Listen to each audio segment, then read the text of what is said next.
जय हिंद। आज हम लोग पॉलिटिकल साइंस का क्लास 10th का पहला चैप्टर आज हम लोग पढ़ेंगे, जिसका नाम है लोकतंत्र में सत्ता की साझेदारी।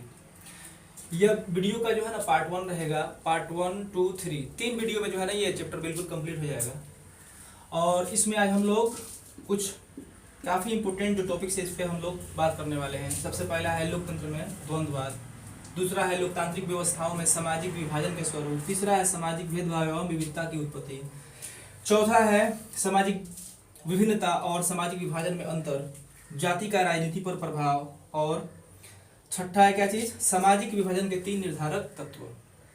आज हम लोग इस पे बात करेंगे। सबसे पहले हम लोग समझेंगे लोकतंत्र क्या है। सबसे पहले हम लोग समझेंगे लोकतंत्र क्या है।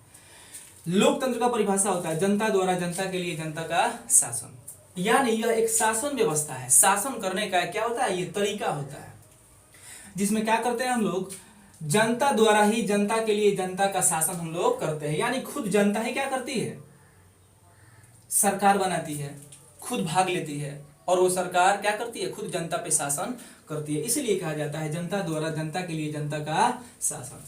ठीक है ना। अभी हम लोग जिस देश में रहते हैं, हम लोग भारत में रहते हैं, हम लोग हिंदुस्तानी है, हमारे यहाँ जो है लोकतांत्रिक व्यवस्था है, क्योंकि हम ही लोग क्या करते हैं, चुनाव में हिस्सा लेते हैं, हम ही लोग वोट देते हैं और सरकार बनाते हैं, और वो सरकार क्या करती है, हमारे ऊपर ही शासन करती है। तो यह एक शासन व्यवस्था, इसी को बोलते हैं क्या चीज, लोकतंत्र हम लोग इसी को बोलते हैं। और जिस देश में यह व्यवस्था चलता है उस देश को क्या बोलते हैं, लोकतांत्रिक देश बोलते हैं।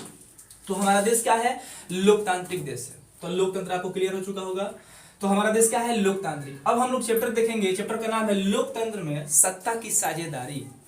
अब देखिए, यह एक ऐसा व्यवस्था है ना जिसमें हम लोग सबको क्या बनाते हैं, साझेदार बनाते हैं। और साझेदार बनाने के लिए ही 3 तरह की सरकार बनाई गई है। सबसे पहला आपने कहीं पढ़ा होगा इसको, देखिए 3 स्तरीय सरकार होती है। सबसे पहला केंद्र स्तरीय सरकार, यानी केंद्र सरकार, केंद्र सरकार ये केंद्र स्तर का होता है। दूसरा होता है राज्य सरकार, राज्य सरकार। तीसरा क्या होता है, लोकल गवर्नमेंट, स्थानीय सरकार, स्थानीय सरकार। तो 3 तरह का सरकार बनाया गया है। केंद्र लेवल की जो सरकार होती है, केंद्र स्तरीय जो सरकार होती है, वह पूरे देश के लिए होती है। वो जो नियम कानून बनाती है वो पूरे देश के लिए होता है। उसके बाद जो है राज्य स्तरीय सरकार बनाई गई है। यह राज्य स्तरीय मुख्य रूप से किसके लिए होती है, तो अपने राज्य के लिए होती है। यह जो कानून व्यवस्था बनाती है वो सिर्फ अपने राज्य के लिए ही बनाती है। उसके कानून जो भी उसके द्वारा कानून बनाए जाते हैं वो सिर्फ उसी राज्य में लागू होता है। जैसे मुख्यमंत्री हमारे नीतीश कुमार जी ने क्या किया था, शराबबंदी बंद करी थी। तो शराब को बंद उन्होंने करा था, तो क्या पूरे भारत के लिए बंद करा था, बिल्कुल नहीं।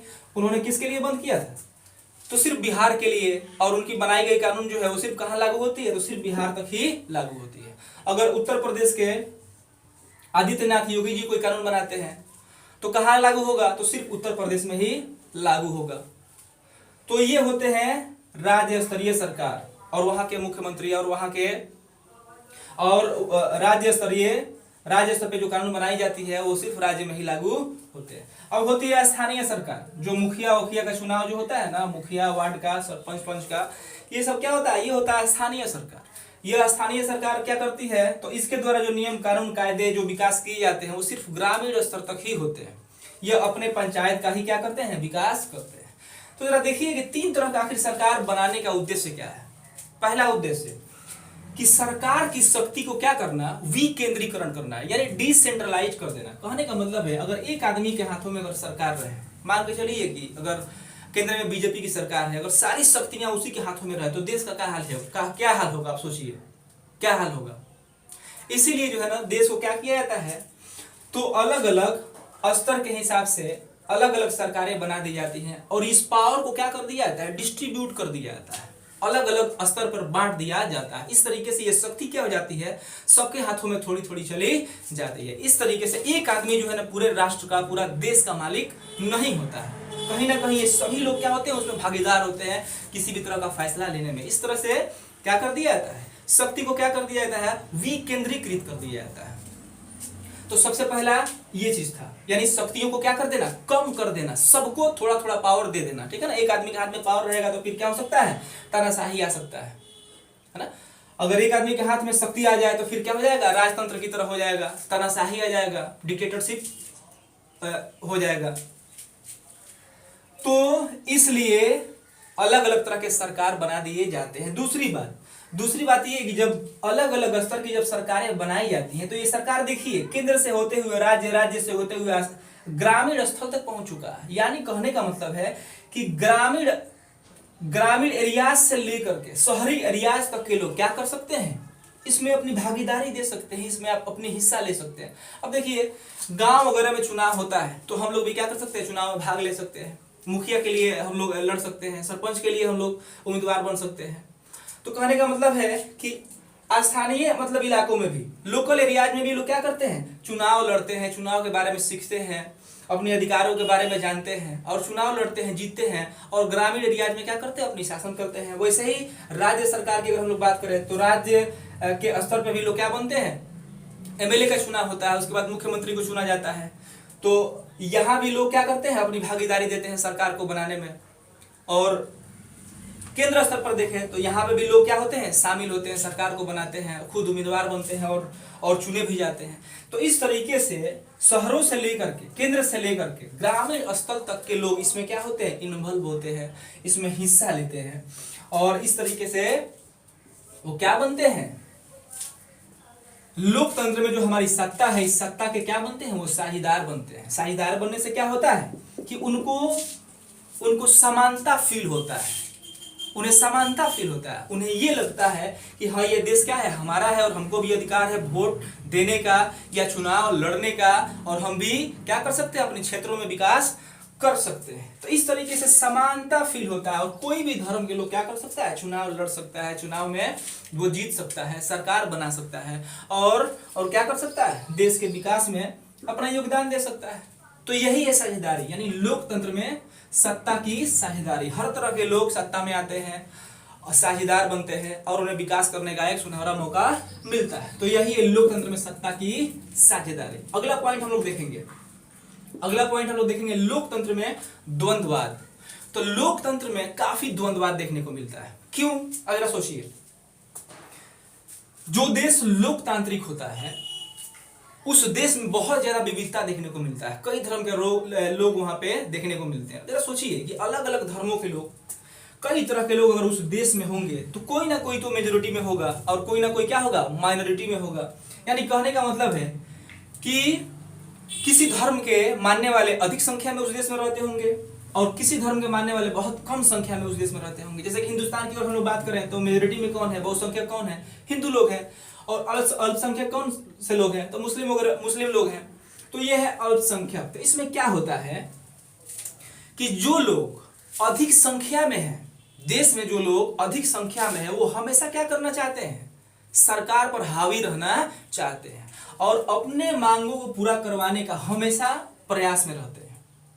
तो इस तरीके से क्या होता है, कॉन्फ्लिक्ट होता रहता है। क्या होता रहता है, कॉन्फ्लिक्ट होता रहता है। यानी द्वंद्ववाद का मतलब क्या होता है, कॉन्फ्लिक्ट, युद्ध, मारपीट, ये सभी चीजें क्या होती रहती हैं, देश में चलती रहती हैं। तो लोकतंत्र में द्वंद्ववाद देखने को मिलता है क्योंकि जो लोकतांत्रिक देश होता है वहां विभिन्न अलग अलग धर्मों के लोग वहां पे मौजूद रहते हैं और सबको लोकतंत्र क्या करता है, सबको समान अधिकार देता है। सबको वोट देने का अधिकार है, सबको नौकरी लेने का अधिकार है, सबको काम करने का अधिकार है, किसी भी धर्म को अपनाने का अधिकार है, सबको पढ़ने का अधिकार है। यानी हर तरह का अधिकार एक समान सबको देता है। लेकिन वहां के जो भी धर्म है, उस धर्म के मानने वाले कमोबेश संख्या में रहते हैं और जो अधिक संख्या में रहता है वो सरकार को हमेशा प्रभावित करता है और उस पर हावी रहना चाहता है और अपने मांगों को पूरा करवाने का प्रयास करते रहता है। तो इसी की वजह से वहां पे द्वंद्ववाद, कॉन्फ्लिक्ट, मारपीट, युद्ध देखने को मिलता है। यही है लोकतंत्र में द्वंद्ववाद। दूसरा हम लोग टॉपिक देखेंगे। दूसरा टॉपिक हमारा लोकतांत्रिक व्यवस्थाओं में सामाजिक विभाजन के स्वरूप। अब देखिए, जो लोकतांत्रिक व्यवस्था है, यानी हमारे देश में क्या बनाई गई है, लोकतांत्रिक व्यवस्था बनाई गई है सबके लिए। तो इस व्यवस्थाओं में सामाजिक विभाजन के कुछ स्वरूप देखने को मिलते हैं। सामाजिक विभाजन के स्वरूप यानी जो हमारा समाज है, हम लोग क्या है, हम लोग समाज के हिस्सा है। हम लोग सभी लोग मिलकर क्या बनाते हैं, समाज बनाते हैं। तो इस समाज का विभाजन भी हो जाता है, यानी बंटवारा भी हो जाता है। कई तरह के कारणों की वजह से क्या हो जाता है, हम लोग समाज को क्या कर देते हैं, बांट देते हैं, अलग अलग वर्गों में बांट देते हैं। तो अलग अलग वर्गों में बांट देने का जो मुख्य रूप से जो आधार होता है वो क्या होता है, क्षेत्रीय भावना और नस्ल या रंग। जैसे कि आप समझिए, जैसे कि क्षेत्रीय विभाजन को समझिए। जैसे कि कभी कभी आप अक्सर देखते होंगे कि बिहार के लोग, यूपी के लोग जब मुंबई में जाते हैं, दिल्ली में जाते हैं, तो इनको बहुत हीन भावना की नजर से देखा जाता है। इनको काम काज नहीं दिया जाता, इनकी सैलरी भी बड़ी कम लगाई जाती है, क्योंकि वो लोग जानते हैं कि यहाँ के लोग गरीब तबके से होते हैं, गरीब होते हैं। तो अगर किसी दूसरे शहर का व्यक्ति काम करता है तो उसको 25,000 30,000 मिलता है, वही बिहार का, यूपी का कोई बंदा वहाँ काम करता है तो उसको सिर्फ 5,000 10,000 तक ही दिया जाता है, जबकि उससे कई गुना ज्यादा ये काम करता है। तो कहने का मतलब है कि यह है क्या चीज, क्षेत्रीय भावना, है ना। यह है क्षेत्रीय भावना। वो एक अपने अंदर एक भावना विकसित कर लेते हैं कि ये बहुत अलग तरह के लोग हैं, ये बहुत छोटे कैटेगरी के लोग हैं, इनको हमें अलग रखना चाहिए। वो अच्छा नहीं सोचते हैं एक दूसरे के प्रति। जैसे कि वहाँ के लोग यहाँ के बिहारियों के बारे में बहुत भिन्न भावना से देखते हैं, यहाँ के लोगों से ज्यादातर बात करना नहीं चाहते हैं, सैलरी भी अच्छी नहीं देते हैं, और इस तरीके से कई बार कॉन्फ्लिक्ट भी हो जाता है, मारपीट भी हो जाता है। तो क्या हो जाता है, इस तरीके से समाज क्या हो जाता है, विभाजित होने लगता है। यानी हम सभी लोग क्या है, समाज बनाते हैं, चाहे यूपी वाले हो, हम हो, चाहे झारखंड वाले हो, ये सभी लोग क्या है, समाज के हिस्सा। हम ही सभी लोग मिले क्या बनाते हैं, समाज का निर्माण करते हैं। लेकिन ये समाज क्या हो जाता है, विभाजित हो जाता है। इसको करता कौन है, तो खुद हम ही लोग करते हैं। अलग अलग भावनाओं को अपने मन में क्या कर लेते हैं, हम लोग बिठा लेते हैं, और उसके अनुरूप क्या करते हैं, बिहेव करने लगते हैं, और इस तरीके से समाज को क्या कर देते हैं, हम लोग विभाजित कर देते हैं। तो क्षेत्रीय भावना के अनुसार भी हम लोग क्या करते हैं, कभी कभी देखा, आप लोगों ने देखा होगा कि अलग अलग कोई एक गांव है, कोई दूसरा गांव है, दोनों गांवों के बीच में क्या हो जाता है, मार हो जाता है। तो क्यों हो जाता है, कोई एक ऐसा मुद्दा होता है, उस मुद्दा को लेकर के दोनों आदमी, दोनों तरफ के लोग क्या करते हैं, एकजुट हो जाते हैं। एक गांव के लोग क्या हो जाते हैं, एक तरफ हो जाते हैं, एक गांव के लोग एक तरफ हो जाते हैं, और काफी आपस में क्या कर लेते हैं, कन्फ्लिक्ट कर लेते हैं, मारपीट कर लेते हैं। तो क्या है, क्षेत्रीय भावना है। क्षेत्रीय भावना के आधार पर क्या करते हैं, वो मारपीट करते हैं। हम इस गांव के हैं तो हम इस गांव के लोगों को साथ देंगे, चाहे सही हो या गलत हो। वो उस गांव के हैं तो उस गांव के लोगों को साथ देंगे, चाहे वो सही हो या गलत हो। इससे उनको कोई फर्क नहीं रहता है ना। तो ये क्या है, क्षेत्रीय भावना है। तो इस भावना के अनुसार भी हम लोग क्या कर देते हैं, समाज को विभाजित कर देते हैं। दूसरा है नस्ल या रंग। अमेरिका में खूब देखने को मिलता है, नस्ल या रंग। इस आधार पर क्या कर दिया जाता है, समाज को विभाजित कर दिया जाता है। वहां का जो गोरका सब है, करिया सबको एकदम नहीं पूछता है, सब एकदम कलुआ बोलता है सब, है ना। और जो काला है सब, वो गोरा लोगों को पसंद नहीं करता है, क्योंकि गोरा लोग अपने में लगाता ही नहीं है वो सब काला वाला सबको।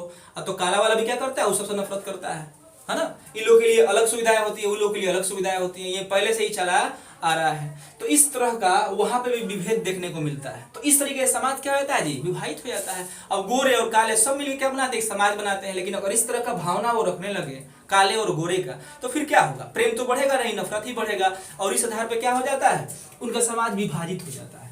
तो क्षेत्रीय भावना और नस्ल या रंग के आधार पर ही क्या हो जाता है, तो लोकतांत्रिक व्यवस्थाओं में सामाजिक विभाजन देखने को मिलता है। हालांकि व्यवस्था तो यही है, लोकतांत्रिक व्यवस्था है, लेकिन इसमें भी विभाजन हो जाना बिल्कुल क्या है, आम बात है, अगर इस तरह का भावना हमारे अंदर आने लगे तो। ठीक है ना। तीसरा हम लोग देखेंगे, तीसरा क्या है, सामाजिक भेदभाव एवं विविधता की उत्पत्ति।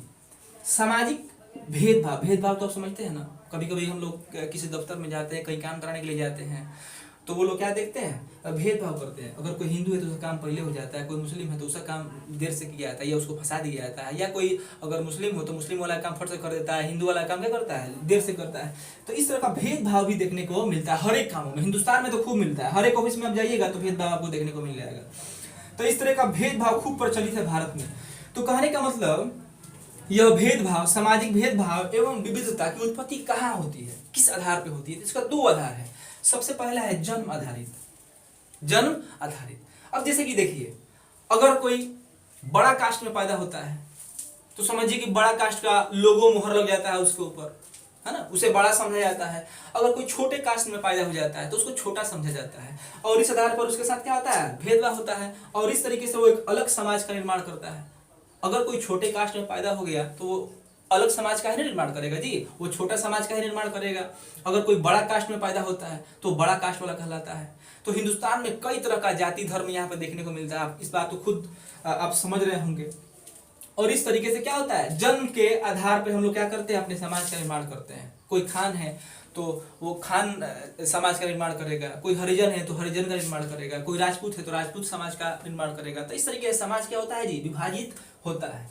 और इस तरीके से जब विभाजित होगा तो भेदभाव की भी हमेशा क्या रहती है, गुंजाइश बनी रहती है, हमेशा भेदभाव उसमें बना रहता है। और यही तो है विविधता। तो जन्म के आधार पर भी हम लोग क्या करते हैं, समाज को अलग अलग हिस्सों में हम लोग बांटते हैं, और उसमें क्या रहता है, हमेशा भेदभाव और विविधता देखने को मिलती है। और धर्म परिवर्तन करके भी हम लोग क्या कर सकते हैं जी, सामाजिक भेदभाव और विविधता की उत्पत्ति कर सकते हैं। जैसे कि धर्म परिवर्तन, जैसे कि कोई हिंदू है और क्या कर लिया, उसने मुस्लिम धर्म को क्या कर लिया, एक्सेप्ट कर लिया, तो अब वो मुस्लिम बन गया। कोई मुस्लिम है अगर हिंदू धर्म को क्या कर लिया, अगर एक्सेप्ट कर लिया, तो वो हिंदू बन सकता है। तो हम लोग धर्म परिवर्तन करके भी क्या कर सकते हैं, हम लोग सामाजिक भेदभाव को बरकरार रख सकते हैं, यानी या सामाजिक विविधता की उत्पत्ति कर सकते हैं। सामाजिक भेदभाव और सामाजिक विविधता क्या है, तो भेदभाव आप लोग समझ रहे हैं, किसी बात के लिए क्या करना, भेदभाव करना किसी से, है ना। हिंदू मुस्लिम के आधार पे, काला गोरा के आधार पे, नाटा और मोटा के आधार पे, कई आधार पे हम लोग क्या कर सकते हैं जी, भेदभाव कर सकते हैं, है ना। और विविधता क्या है, यानी फर्क, अलग अलग धर्मों का होना, अलग अलग लोगों का होना, ये सब क्या है, विविधता, यानी वैरायटी समझ लीजिए। क्या चीज, वैरायटी। तो सामाजिक भेदभाव एवं विविधता की उत्पत्ति इन दोनों चीजों से होती है, जन्म आधारित और धर्म परिवर्तन। तो एक तो जन्म के हिसाब से हम जिस समुदाय में, जिस कास्ट में हम लोग जन्म ले लेते हैं, उस आधार पे हम लोग क्या करते हैं, तो सामाजिक भेदभाव और विविधता की उत्पत्ति करते हैं। और दूसरा, धार्मिक परिवर्तन करके भी हम लोग क्या कर सकते हैं, सामाजिक भेदभाव और विविधता की उत्पत्ति करते हैं। चौथा देखिए, सामाजिक विभिन्नता और सामाजिक विभाजन में अंतर। सामाजिक विभिन्नता और सामाजिक विभाजन में अंतर, ये दोनों अलग अलग चीज है। सामाजिक विभिन्नता का मतलब होता है कि समाज में हम लोग अलग अलग तरह के लोग रहते हैं, हिंदू मुस्लिम, अलग अलग कास्ट के, अलग अलग समुदाय के हम लोग रहते हैं, ये है सामाजिक विभिन्नता। और सामाजिक विभाजन क्या है, जब समाज का विभाजन किसी भी आधार पे हो जाता है तो हम लोग कहते हैं सामाजिक विभाजन। जैसे कि मान के चलिए महाराष्ट्र में अक्सर देखने को मिलता है, कई बार ऐसा हो चुका है कि महाराष्ट्र में जब यूपी बिहार के लोग जाते हैं काम करने के लिए, तो इनको दूर दुराया जाता है, इनको भगाया जाता है, इनको मारा पीटा भी जाता है, काफी हीन नजरों से देखा जाता है। तो कहने का मतलब है, ये सभी लोग जाके वहां पे कार्य करते हैं, एक समुदाय का, एक समाज का निर्माण करते हैं, एक साथ काम करते हैं, फिर भी इनको अलग नजरिए से देखा जाता है, अलग तरह से इनके साथ बर्ताव किया जाता है। और क्या होता है देखिए, कि वहां पे जो काम करने जाते हैं वो क्या सिर्फ हिंदू हैं, सिर्फ मुस्लिम हैं, क्या सिर्फ बड़े जाति के हैं या सिर्फ छोटे जाति के हैं, अलग अलग जाति के लोग हैं, अलग अलग रंग के लोग हैं, अलग अलग धर्मों के मानने वाले लोग हैं, लेकिन ये सभी लोग जाते हैं और काम करते हैं, और इन सबके साथ वहां पे एक ही तरह का व्यवहार होता है, क्योंकि वो लोग इन सभी को एक नजर से देखते हैं, है ना, इनको एक नजर से देखते हैं, चाहे ये किसी भी धर्म के लोग हों, है ना, और उनके साथ अलग तरीके से व्यवहार किया जाता है। तो ये है क्या चीज, सामाजिक विभाजन। क्या चीज है, सामाजिक विभाजन इसको बोलेंगे। सामाजिक विभिन्नता, अलग अलग लोगों का होना, अलग अलग धर्मों के लोगों का होना, अलग अलग तरह के लोगों का होना, ये सब क्या है, सामाजिक क्या है, विभिन्नता है। और सामाजिक विभाजन क्या है, तो रंग के आधार पर कर लेना, क्षेत्र के आधार पर कर लेना, भेदभाव करना, क्षेत्र के आधार पर भेदभाव करना, रंग के आधार पर भेदभाव कर लेना, इसको क्या बोलते हैं हम लोग, सामाजिक विभाजन बोलते हैं। पांचवा पॉइंट देखेंगे हम लोग, जाति का राजनीति पर प्रभाव। जाति का हमेशा क्या रहता है, राजनीति पर प्रभाव देखने को मिलता है। क्यों, क्योंकि ध्यान रखिए, ध्यान दीजिए, यहाँ पे किसी भी देश में कोई ना कोई धर्म का लोग बहुसंख्यक जरूर होगा, और उस धर्म के लोग हमेशा क्या रहते हैं, तो सरकार पे हावी रहना चाहते हैं और अपने मांगों को पूरा करवाने का हमेशा प्रयास करते रहते हैं। और सरकार की भी एक मजबूरी होती है, सरकार की मजबूरी क्या होती है, क्योंकि उसको भी क्या चाहिए, बहुसंख्यक का सपोर्ट चाहिए। देश में जो लोग अधिक संख्या में हैं उसका सपोर्ट वो हमेशा चाहते हैं। अब जैसे कि मान के चलिए, अगर देश में 80% लोग मान के चलिए कि हिंदू हैं, अब 20% लोग में बाकी सभी लोग हैं, मुस्लिम सभी लोग, तो ये लोग हमेशा देश पर हावी रहना चाहेंगे, देश के लोकतांत्रिक व्यवस्था पर, शासन व्यवस्था पर ये लोग हावी रहना चाहेंगे और अपने फेवर में ही हमेशा ये फैसला लेना चाहेंगे। और यहाँ पे जो हमारी सरकार है, सरकार भी क्या चाहती है, जीतने के लिए उनको वोट चाहिए और अधिक से अधिक संख्या में चाहिए, इसीलिए वो अधिक से अधिक संख्या वाले लोगों के फेवर में ही अधिकतर फैसला सुनाने का प्रयास करते हैं। उन्हीं के फेवर में जो है ना हर एक क्रियाकलाप करते हैं, उन्हीं के मांग को पूरा कराने का ये भी प्रयास करते हैं, क्योंकि ये भी चाहते हैं कि अगर उनका साथ छूटा तो फिर अगले सरकार में उनको क्या हो सकता है, दिक्कत हो सकता है। अगली सरकार जो है ना समझ लीजिए कि अगले सरकार बनाने के लिए फिर उनको मौका नहीं मिलेगा। तो इस तरीके से सरकार भी क्या हो जाती है, उनसे प्रभावित हो जाती है। इसलिए जाति का राजनीति पर प्रभाव हमेशा देखने को मिलता है। अब हिंदुस्तान की राजनीति पर किनका प्रभाव है आप जानते ही हैं, और किस तरीके से ये लोग प्रभावित करते हैं और किस तरीके से सरकार भी प्रतिक्रिया करती है आपको पता ही है। अगला पॉइंट देखेंगे हम लोग, सामाजिक विभाजन के 3 निर्धारक तत्व। सामाजिक विभाजन के 3 निर्धारक तत्व हैं। अगर समाज विभाजित होता है तो मुख्य रूप से इसके 3 तत्व हैं। सबसे पहला आता है देखिए, इसको बोला जाता है प्रथम, दूसरा को द्वितीय, तीसरा को तृतीय। ये 3 निर्धारक तत्व देखने को मिलता है। पहला में क्या आता है, पहला में हमारी भावना आती है, उस किसी देश में रह रहे लोगों की भावना। हम लोगों के अंदर 2 भावनाएं होती हैं, एक तो कि हम हिंदुस्तानी हैं, और दूसरा कि हमारे अंदर रीजनल भावना भी होता है। एक तो नेशनल भावना है कि हम क्या है, हिंदुस्तानी है, दूसरा कि रीजनल भावना हमारे अंदर होता है, या सब नेशनल कि हम क्या है, बिहारी हैं। 2 तरह की भावनाएं होती हैं। तो इस भावना के आधार पर भी क्या होता है, इस भावना के आधार पर क्या देखने को मिलता है, सामाजिक विभाजन देखने को मिल सकता है। कैसे देखने को मिल सकता है, तो हमारे अंदर 2 तरह की भावनाएं हैं। अगर हम ये सोचे कि हम हिंदुस्तानी हैं तो किसी भी तरह कॉन्फ्लिक्ट होगा पूरे देश में किसी भी तरह की ऐसी परिस्थिति नहीं आएगी, भागा दौड़ी की, मारपीट की, युद्ध की परिस्थिति नहीं आएगी, अगर हम सिर्फ ये सोचे कि हम क्या है, हिंदुस्तानी हैं। लेकिन अगर बाई चांस अगर हम सोचते हैं कि हम बिहारी हैं, जैसे कि अगर हम देश में कहीं कार्य कर रहे हैं, मुंबई में गए, दिल्ली में गए, हम लोग काम धाम करते होते हैं, अगर सभी लोग हम ये सोचे कि हम हिंदुस्तानी हैं, तो कभी ऐसी भावना आ सकती है क्या, किसी दूसरे के प्रति गलत नजरिए से देखने का, अलग तरीके से व्यवहार करने का, अलग तरीके से पेमेंट करने का, इस तरह का भेदभाव हमारे दिल में कभी नहीं आएगा। लेकिन इसके साथ साथ हमारे अंदर एक रीजनल भावना भी आ जाता है कि हम क्या है, महाराष्ट्रियन हैं, तो हम बिहारी हैं, तो ये हैं। तो इस तरीके की भावना की वजह से क्या होता है, समाज में विभाजन होता है। समाज हमारा क्या होता है जी, टूटता है। और समाज टूटेगा तो फिर क्या होगा, फिर देश टूटेगा। देश टूटेगा तो क्या होगा, छोटे छोटे हिस्सों में बढ़ जाएगा। और जब देश छोटे छोटे हिस्सों में बढ़ेगा तो फिर क्या होगा, देश मजबूत होगा या कमजोर होगा। स्वाभाविक बात है कि देश क्या हो जाएगा, बिल्कुल कमजोर हो जाएगा। तो इस तरीके से देश की शक्ति क्या हो जाती है, खत्म हो जाती है। तो इस तरीके से ये चीजें क्या है, देश के हित में नहीं है। इस तरह का क्रियाकलाप एक्टिविटी क्या है, देश के हित में नहीं है। द्वितीय देखिए, द्वितीय में क्या होता है कि जब विभिन्न दल के राजनेता अपने जाति के अनुसार क्या करते हैं, समाज की मांगों को जब उठाने लगते हैं, तो इस तरीके से भी क्या होता है, सामाजिक विभाजन देखने को मिलता है। जैसे कि मान के चलिए आपने किसी एमएलए को चुना, एमएलए मान के चलिए मुस्लिम हो, या मान के चलिए कि हिंदू हो, मान के चलिए कि हिंदू हो। अब जिस क्षेत्र से जीता उसको वोट सभी लोगों ने दिया होगा, चाहे हिंदू हो, मुस्लिम हो, जो भी हो, सबने वोट दिया होगा। लेकिन अगर मेजोरिटी में अगर मान के चलिए कि हिंदू लोगों ने उसको वोट दिया है, और क्षेत्र में अगर हिंदू लोग अधिकतर हैं, उन लोगों ने वोट दिया है, और वो क्या करता है, वो एमएलए खुद हिंदू हो और अपने एरियाज, अपने क्षेत्र का वो बातों को उठा रहा है, मुद्दा को उठा रहा है, और जाति विशेष भावना से ही उठा रहा है। जैसे कि उसको मंदिर बनवाना है, हर जगह मंदिर बनवा रहा है, ये करा रहा है, वो करा रहा है, सिर्फ हिंदू लोगों के ही मांग को क्या कर रहा है, उठा रहा है। तो इस तरीके से अगर वो मांगों को उठाता है सिर्फ किसी विशेष जाति धर्म के लोगों के पक्ष के लिए और उनके फायदे के लिए ही अपनी आवाजों को उठाता है, तो फिर इस तरीके से भी क्या होता है, सामाजिक विभाजन होता है। जात पात की स्थिति क्या हो जाती है, पनपने लगती है, और फिर इस तरीके से कॉन्फ्लिक्ट होने लगता है और समाज क्या होने लगता है, विभाजित होने लगता है। तृतीय देखिए, तृतीय में क्या है, खुद सरकार ये किस तरीके से मांगों को उठाया जा रहा है, सरकार को भी इस पर क्या होने, ध्यान देने की क्या होती है, आवश्यकता होती है। अगर सरकार इस पर ध्यान न दे और जाति विशेष की जरूरतों को ध्यान में रखते हुए किसी विशेष जाति के फेवर में फैसला सुनाए, तो फिर क्या होता है, इस तरीके से भी सामाजिक क्या होता है, समाज क्या होता है, विभाजित होने लगता है।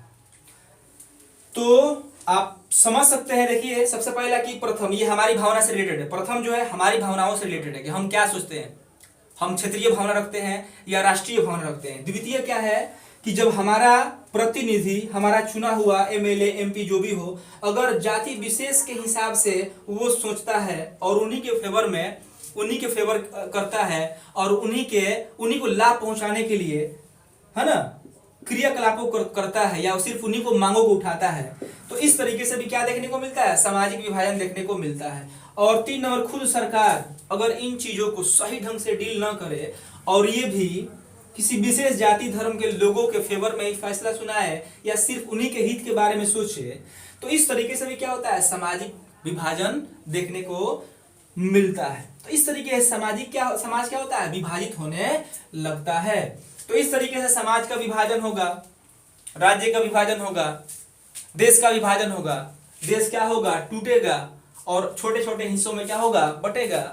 और इस तरीके से देश क्या होगा, बिल्कुल कमजोर हो जाएगा। और इसका फायदा कौन उठाएगा, तो दूसरे कंट्री वाले लोग उठाएंगे। जैसे कि आप समझ रहे हैं, चीन चाइना वगैरह हमेशा लगा रहता है, पाकिस्तान हो गया, चाहे जो भी कंट्री है जो इसके दुश्मन देश हैं, वो क्या करेंगे, इसका भरपूर फायदा उठाएंगे।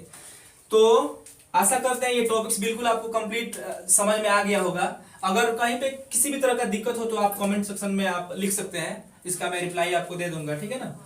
तो आज के लिए बस इतना ही। अगले पार्ट में इसके बाद जो भी टॉपिक्स हैं उसको कवर किया जाएगा। चलिए ठीक है, जय हिंद।